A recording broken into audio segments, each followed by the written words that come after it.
welcome to another episode of House History. Today I wanted to talk a little bit about World's Fairs, namely because I just listed a 1964 World's Fair house. A lot of people have asked me about that, and I thought this was a good opportunity to expound on it a little bit. I won't talk about every World's Fair because we don't want to be here all day, but the World's Fair started in 1851. The first one was in London. 5 years later, there was one in France. That's when they rolled out the Eiffel Tower. At the time, that was like the tallest structure. And then they would have them every 5 years. So it took 5 years because it took a lot of money and planning to put these things together and then build all the structures and everything that went into it, because people came from all over the world. I mean, it was a huge thing. So every 5 years, they have them. So the third one was the Columbian Exhibition in Chicago. That was in 1893, held in Jackson Park. And that was the White City, where they had all the white structures that were glimmery and shimmery. And the only one left now is the Museum of Science and Industry. So that is the one remaining structure. And they also rolled out the Ferris wheel that year. So that was kind of exciting. And then the next one for Chicago was in 1933. And now I'm going to move into the house side of things.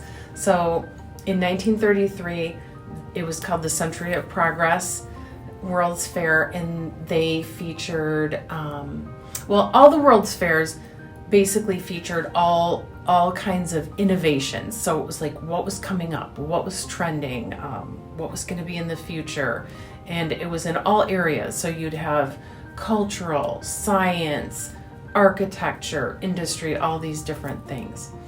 And so in 1933, in particular with housing, they had 5 different homes created. They were all different, but wildly modern even now. And once the fair was over, those were moved over to Beverly Shores area in the Indiana Dunes State Park. And they're still there, and they're in the process of being restored with private funds through Indiana Landmarks. And they actually hold a tour one day of the year. This year it is this month, the 24th. It's actually sold out, unfortunately, but it's kind of cool to be able to go and tour through these newly restored structures, right? And then for the house that I have listed now, I'm going to jump ahead here into 1964. That World's Fair was held in New York, and they had 3 houses, each a little bit different, but the one I have listed is the Mid-Century Modern Ranch, and it was a very popular model, and people would come from all over to see these houses and see, you would have architects and designers and homeware companies come together to present, the trends. And then they also had some stripped down structures so that you could see the construction details that maybe you couldn't see with the naked eye. Now you can see that stuff, and that was kind of cool.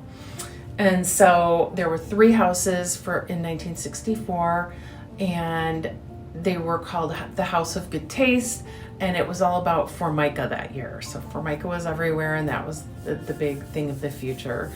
And so what they did after the fair was they would have the blueprints and the models, and the builders would take that, and then they'd be able to replicate those, wherever people wanted to build them. So you will find models of the different World's Fair houses here and there, and it's kind of neat. So enjoy the rest of this video, and I'll talk a little bit more about it there. Chicago has had 2 World's Fairs.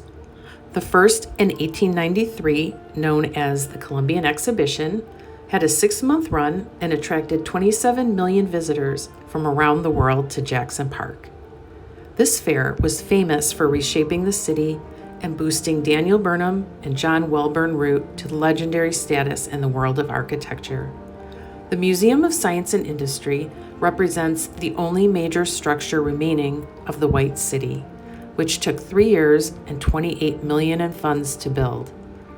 The second World Fair was in 1933, and the homes of the future featured at this fair were labeled Century of Progress homes. 4 of the 5 houses looked wildly modern in 1933 and were so ahead of their time that they remain modern looking even today. They are now housed on the grounds of the Indiana Dunes State Park in Indiana, and they can be toured. Some are partially restored, some aren't yet, but a restoration project is in progress with private funds through a partnership with Indiana Landmarks.